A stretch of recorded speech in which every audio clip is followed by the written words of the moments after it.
chỉ bởi việc ule tuân trùm chu jela rosa charity group te luan chu na chungchang karon sui lang le do na tun hai luang chuak le a ma pan karon ta lang to thri na charity group chungchang hi ka han sui lok nga funds group pa ngai ne na in anglowa jela rosa nga charity group ti ni a chumiom zia chu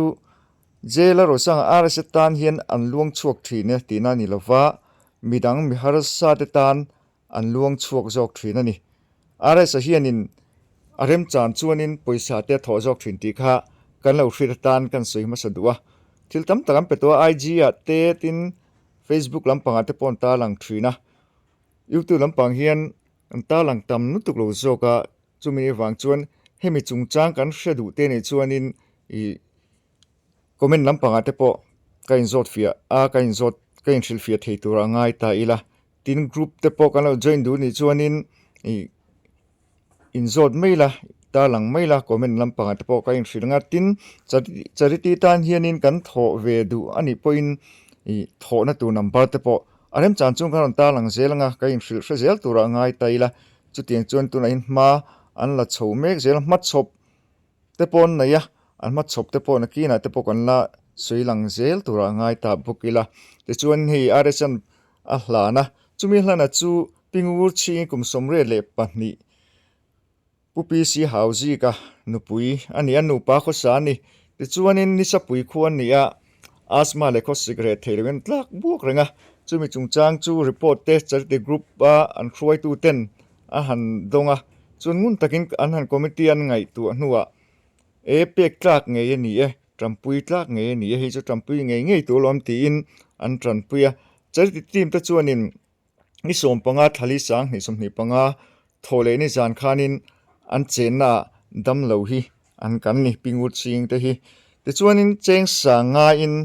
he ṭanpui nei an hlana an hlan live video te hi thalak tuna kan hmu a are sana hlana are sa hi kan sui za le lokanga I charity group a hianin chairman ni lai ani bokani chuting chuan ama tan a hmang ngai lo ti kha lo hret thar chiang thar le ila ti kha kan ta lang duwa pingur chigi ti hian cheng sa nga in an ṭanpui le a an video te lo en chun som le lokong o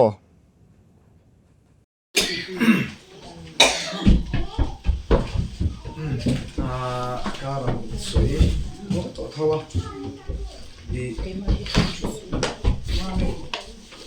karam soi ga kal phung bang kal da chu rang soi ko ai to le rawin ka shia ma ro chu a sen khanin charity group ka hianin ten ke abi ke ma hi tina phung bon tua chairman la mi ta a ka voi chu maya na chu bang sanin tu ta a phei chon ne ka u yom thina ka u theo hian bol tu thina ti pen zo kina ke mai chu ben lu to lo thina ma che to na te min program ten tight lo dewa tin ta lu ta ni a hai je na po program te kan nei lo wa pian bisa puina ma te kan nakal ngai lo na ani a yan ron fan pa te ko niya nga ron kal ani a chuan hei tam teng ga ni a lo men ka sia a le chuan poisa kan in hla na nga chuan tu ka pi hian ni dong don ka lu phei nga mo ka pi chuan du le tong ra hun tol te ka ma chuan kan ki ni chu kan le fata kha kan du deu zo so du le ting bu ye chu kan ina nga cái cái lụt phèn ô, này hi, chú anh xem khai tầm phê cho nên là mà rồi chú, chú là ngày lòng mà nó bia, anh luôn mang tôi khai, mình luôn tuần sau đó này thì khai, thì anh đang làm chứ, ole ti khan aresana hlana a video ka nge kan hmu bawk ka a hlan chiang ani charity group ten an thil tum ti khan kan hret chiang thokha tura ngai ta ila charity group dinania group thum lai a omani chuta chon member ten thei ang anei nei ten anei lo te po in eng tla hrung chuang lova an phalang tok ti khan han tho thina claim lu om lovin tiang khanin pek na tur bik te an siama an pe thina ni chu miting khom chu ti khanin ṭanpui ngai te ṭanpui nan ti khan an hmang thina alo mom thina tiang group te